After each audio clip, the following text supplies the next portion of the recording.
Szevasz, Sacikám! Szevasz! Na mi a, És mi a pálya? mi újság van, gyerekek? Újra itt vagytok, ez igazán örömteli számunkra. Nem is számítottunk rá. Mind a 3 ember. Nem baj, lesz ez 30 is. Bizakodóak vagyunk, Na. teljesen optimisták vagyunk, mint mindig. Így van. És ma, mint ahogy ezt vártuk, Sacinak fogunk teret engedni, hiszen az ő migráns történetét kell most kontextusba helyeznünk, igaz? Igaz, így igaz. Migráns búben, mama. Na mesél. ugye, az előző részben beszéltünk arról, hogy én és a kis családom hogyan kerültünk ki Svájcba még 2006-ban, ugye kisgyerekekkel. Ezzel ellentétben a te személyes történeted teljesen más, hiszen te már egy nagyobb gyermekalommal, idősebb srácokkal, Így igaz, csajokkal igen. indultál neki a nagyvilágnak. És ez nem feltétlenül jelenti azt, hogy könnyebb dolgom volt, mert ugye az ember azt gondolja, hogy minél nagyobbak jobban megérték. Persze ez nem is annyira igaz, mivel akkor már jobban beleszólnak a döntésekbe. Tehát nekem 3 gyermekem van, akik 2022-ben már szép nagyok voltak. A nagyfiam, ő már Budapesten élt, és ott tanult, és tanul is még mindig egyetemen. Úgyhogy ő igazából már kicsekkolt a családi fészekből. Ebben az időszakban mi Szegeden éltünk, 2 lányommal. A nagyobbik lányom akkor fejezte be a gimnáziumot Szegeden, és ő mindenképpen szeretett volna egy évet kihagyni. Ő is ilyen kis nagy kalandvágyó volt már akkor is, meg azóta is. Úgyhogy, mert addig széttanulta magát, vagy mi volt addig rengeteget, akkor csak tanult, a Covid alatt végig tanult. Úristen, szegény mai fiatal. Ja, na, úgyhogy a Z-generáció sokat szenvedett. Most egyébként ez az én epizódom, úgyhogy köszönjük az első kérdést. Föltetted, most várj. Tehát a 2 lányom éppen gimnáziumba járt Szegeden, és a nagyobbik már befejezte, akkor érettségizett 2022-ben, a kisebbik pedig még a 10. osztályt fejezte be, és az volt a terv, amit a Covid alatt szövögettünk, hogy lépnünk kellene valamerre, hogy együtt hagyjuk el az országot, és megyünk Németországba. De miért Németországra esett a választás egyébként? Nekünk Németországban már sok barátunk, ismerősünk volt. Én igazából, amikor még kicsi gyerek voltam, kicsi lány, akkor is rengeteget utaztam Németországba a szüleimmel, többnyire Bajorországba, sok barátjuk volt, nagyon sok ismerősünk, úgyhogy édesapám és édesanyám is mindketten nagy utazók voltak. Rengeteget jártam külföldön, nem csak a horvát tengerparton, hanem próbáltunk mindig nyugatra szökni, még az Átkosban is, amikor nem volt olyan egyszerű, de édesapám mindig megoldotta valami meghívó levéllel, hogy minden évben szinte voltunk. Gorenyét Bécsben meg ilyenek? A tévét vettünk, igen. Tévét, tévét, autót, Gorenyét, azt úgy emlékszem, hogy éppen nem, de több tévét szerintem, de ezt édesapám tudná jobban megmondani. Az a lényeg, hogy nekem ez már úgy benne volt valahogy így a vérkeringésemben ez a külföld, és az egyetem alatt én is éltem kint Hollandiában egy évet, 2 részletben igazából, mert németet és hollandot tanultam az egyetemen, Debrecenben. De hollandot minek? Tényleg?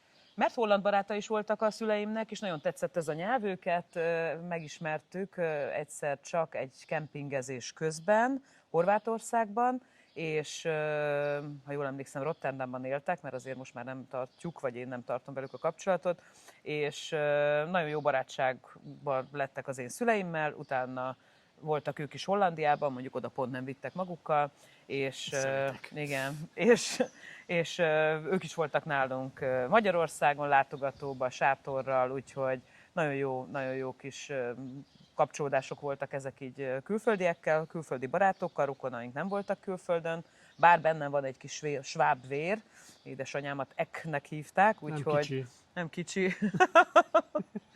És tehát ez már megvolt így kisgyermekkoromtól.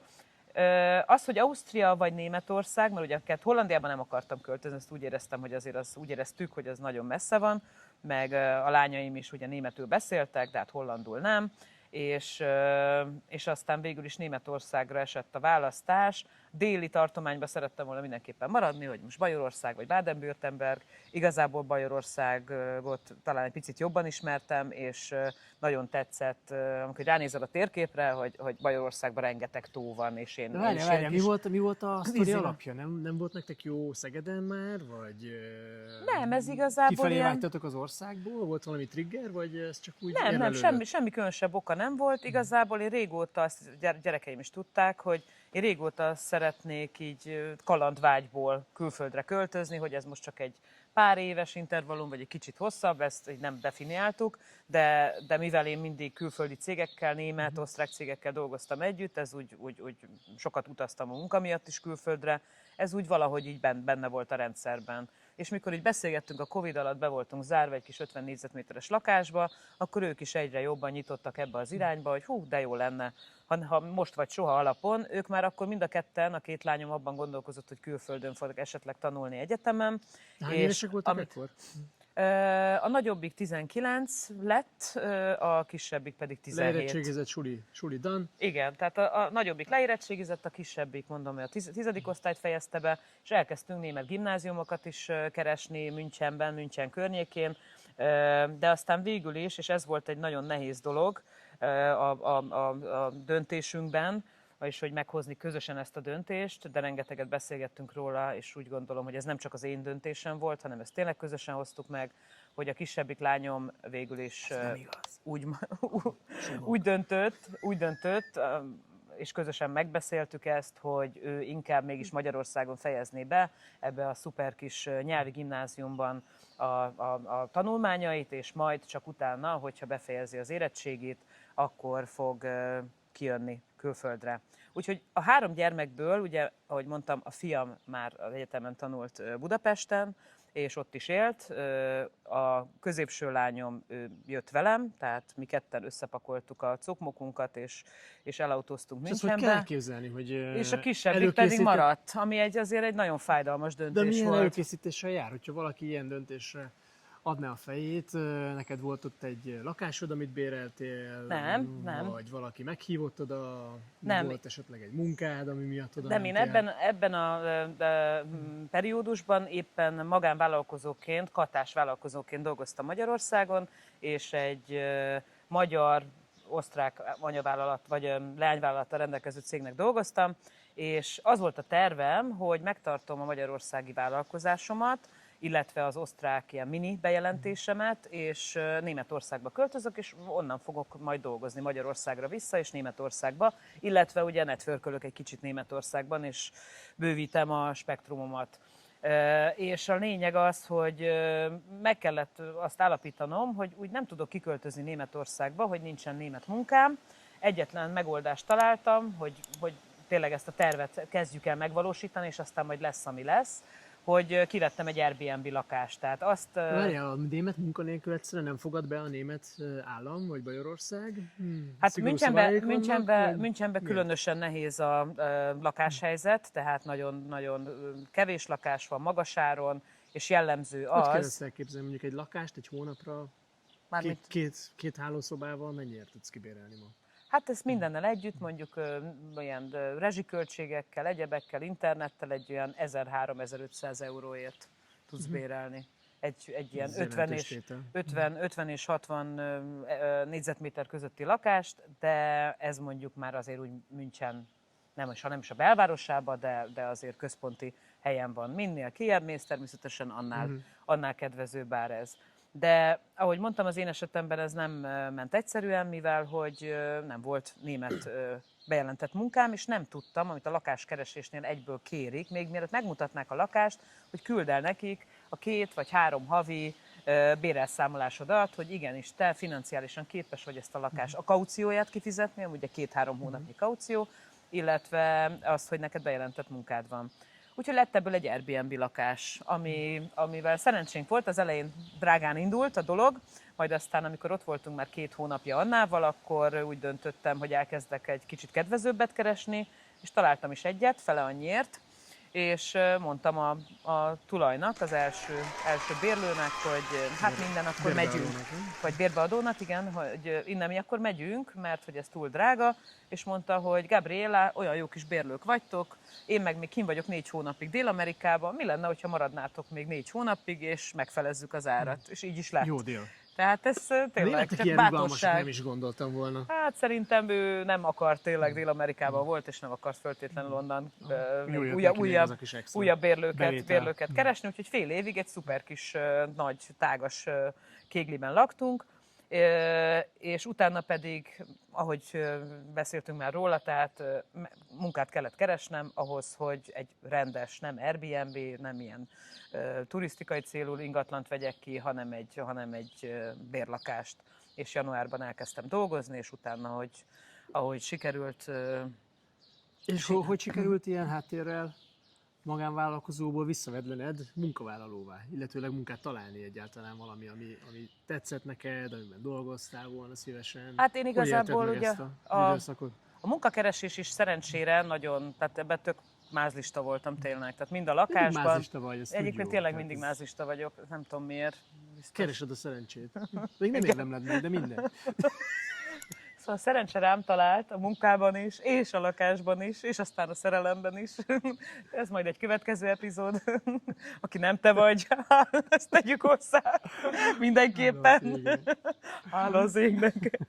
Szóval hamar találtam munkát. Ahogy föltöltöttem, ott is van egy ilyen, mondjuk nevezzük az ilyen profession.hu oldalhoz hasonló munkakeresősdi oldalnak, oda föltöltöttem a önéletrajzomat, hát ugye én beszélek az anyanyelvemen kívül németül és hollandul és angolul, illetve volt sok tapasztalatom nemzetközi bizniszben, kereskedelemben, szélszesként, projektmenedzserként nem nyelvészkedtem igazán főállásban sosem, bár mindig ott volt az életemben, mert hivatalos fordító is vagyok, ezt megcsináltam ezt az iskolát, és a lényeg az, hogy tényleg tök hamar, tehát októberben kezdtem munkát keresni, és december elején pedig már aláírtam a munkaszerződésemet egy nagy nemzetközi cégnél, és elkezdtem dolgozni alkalmazottként. Ami melyik volt? Ami a Mars Wrigley, tehát ez a csoki rágógumi M&M's. Szuper, majd ha lesz 50 000 követőnk, ezúton is mondom mindenkinek, hogy legyetek kedvesek feliratkozni, terjeszteni a csatornánkat, mert az Mert akkor mindenkinek M&M's-et jó. kaptok. M&M's-et kaptok, hogyha megnyerjük őket szponzornak ezzel a Mondjuk. szép reklámmal például. Ja. De már nem dolgozol ott, úgyhogy... Nem, most már nem ezt dolgozok beszoktuk. ott, mert hát igen, de visszamernek még, ha nagyon megkeressük szeretném. biztos van még kapcsolatod a marketingesekhez. Mindenképpen tudok, ott van a bejáratnál egy M&M's automata, képzeljétek el, oda jártam dolgozni, hogy állandóan csak tankoltam az egész családnak az M&M's, állati jó volt. Na, úgyhogy elkezdtem Azóta is van dolgozni. abból a rágóból, nekem szerintem otthon. Igen? Remek. Ez most... Kicsit rágós. Jó van, Hiszen beszélünk rágó. most rólad? Akkor most már te jössz a rágóid, meg ezek? Nem, vagy csak szerintem már úgy érzed, unnak hogy téged. befejeztem? Nem, úgy éreztem, Jó, akkor hogy majd a kicsit következő oldani kell. adásban Oldani kell folytatom.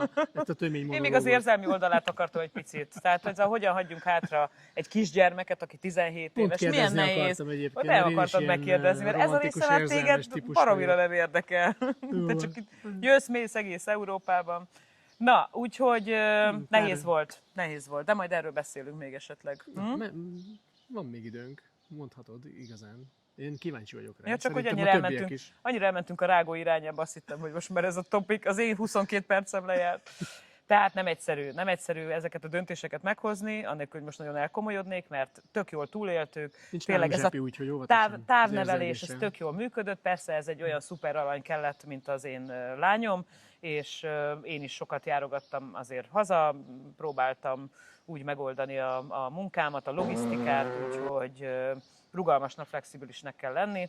És most már befejezte szuper eredménnyel a Szegedi Gimnáziumot, és ő is ott él velünk Münchenben, úgyhogy Happy end a történet. happy end a történet. De, ha jól tudom, megy is tovább Hollandiába. Megy tovább Hollandiába, mert a ez középső a lányom München se pedig lesz, már hogy hosszú életű történet. Hollandiában tanul. Jó, hát kicsit megismerte a bajorsört, a perecet, az Oktoberfestet, tehát tök jó kis, jól megtanult németül, letett nyelvvizsgákat, úgyhogy, és most ő is továbbáll Hollandiába, mert valamiért, és ez tök furcsa az élettől, hogy én ezt a holland szeretetet a szüleimtől kaptam, vagyis hogy ez a közös sátorozás, amiről beszéltem, és utána, ahogy lehetőség adódott a Debreceni Egyetemen hollandot tanulni, én ebbe belevágtam, és tök jó tanáraim voltak, tényleg tök jó óráink, ott tanultam meg plusz, hogy Hollandiában éltem frankon-hollandul. A mai napig egy kis szívem csücske ez a kis krákogós, édes nyelv, és nagyon meg tudok sértődni, amikor valaki azt mondja, hogy ez nem is igazi nyelv, hanem a részeg angol tengerészek németül Én beszélnek, osztom vagy ezt a véleményt én fordítva. is. Oké, jó, rendben. Most neki kiszáll a képből. És hogy a nagyobbik lányom már Hollandiába tanul, és tök szereti, és a kisebbik is oda szeretne menni. Nekem is van ott barátom, és szívesen járok oda tényleg, úgyhogy... Akkor te is az a szülő vagy, aki a saját elcseszett múltját a lányai keresztül próbálja megvalósítani. Igazából ők élik meg most az én álmaidat. álmaimat, Így mert van, nekem így egy van. annyira szörnyű életem volt eddig. De majd most? Ennyi elég? Ne Szerintem felejtsetek el feliratkozni, Semmiféleképpen. ahogy mondtuk már egy párszor, ugye, mert hallgathatjátok ezeket a sziporkázó monológokat, illetőleg kis párbeszédeket, Beszélgetünk, a Sacikám. beleszólásokat. Komolyan, most kezdődik, hogy kezd besértődni, gyerekek, figyelj, azért kövessetek még bennünket, jó? Legfőjebb utána... Lesz még ebből dráma. Lesz még ebből dráma. Nem kell sokat várni rá, az Mikorra biztos. tervezzük a dráma részt. A következő részt még nem áruljuk el, de majd folytatjuk. csatlakozzatok be és folytatjuk. Ahogy Sziasztok! látjátok, van még mondani valónk. Ciao, ciao, Ciao. sziasztok!